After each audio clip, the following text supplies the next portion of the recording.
work on just a straightforward punch fist using the cotton fist. So I'll demonstrate it from this side, and then I'll also demonstrate it from the opposite angle as well. I'm going to ask Gary just to place his focus mitt. It's quite a dense focus mitt, so it's just I'm not going to strike straight onto his body for this purpose, because I don't want to cause him any injuries. So if Gary holds this on the non-heart side, because I don't want to cause any disruption to his body, okay? Because again, you're talking about disrupting the energy. Remember we talked about the cotton fist. Curling the fist over, but not forming a proper fist. If I formed a proper fist, and I'm hitting the pad, okay? I can hit quite a hard punch, but cotton fist, I'm sure Gary will tell you he felt that a little bit, but with the cotton fist, it's a different type of force. We're looking at more internal power. Don't form the proper hand with the proper fist. Curl it around, just imagine that egg in the middle. Generate a lot of power in a very short range. Okay? You can see back there by the whip that happened in his neck. Okay? Now, what I'm doing is making the technique very compact, very condensed. The more skill you get, the smaller you can make the movement, so it's almost, so you can't see it. Okay? What's actually happening from here, in a bigger form, using the cotton fist, is I'm staying relaxed. Don't worry about what weapon you're hitting with as such at the moment. Okay, just for this next little bit, we're talking about how you generate power. Feet must always point in the direction you want the power to go. That's really important. Okay.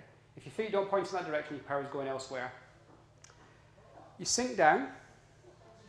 If you imagine this hip, whichever is the hip of the arm that you're going to hit with, you sink on that one. It's then going to move forward. So this hip doesn't come back, this hip comes forward. Now as this hip comes forward, I'm working on the breath, which we talked about earlier. Tongue to the roof of the mouth. Breathe out. Exhale through the mouth. Form your cotton fist. It's not about distance.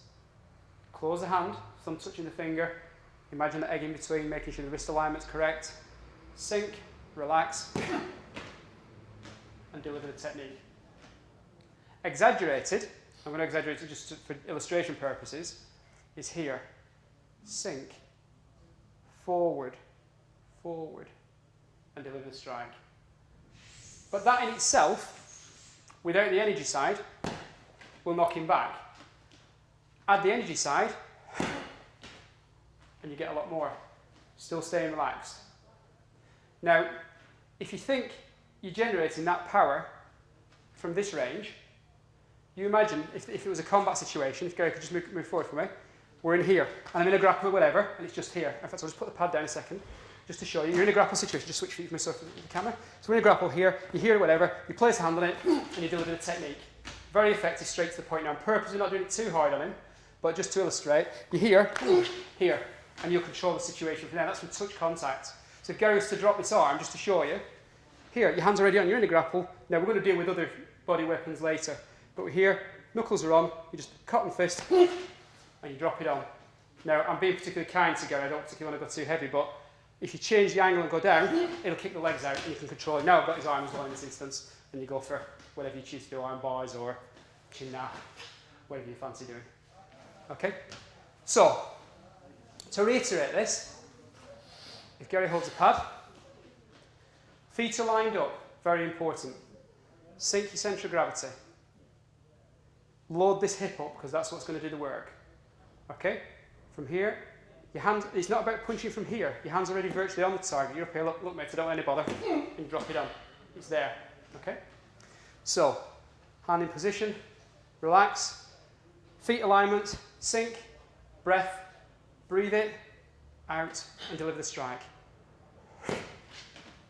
Using that cotton fist.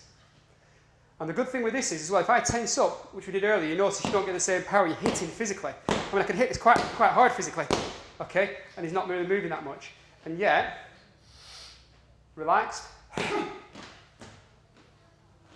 the hands in the cotton fist form. Very powerful. The important thing with this is to make sure the arms are aligned correctly and the wrists are aligned correctly, because what you don't want to do is you don't want his wrists to bend. Relaxed. Just go forward for me one more time, please. Here. Sink, forward, and go. Done lightly. So it's here, sink, tongue to the roof of the mouth, breathe, and you're in. And of course, what you would do from a combat point of view is, I'm being on the person and follow.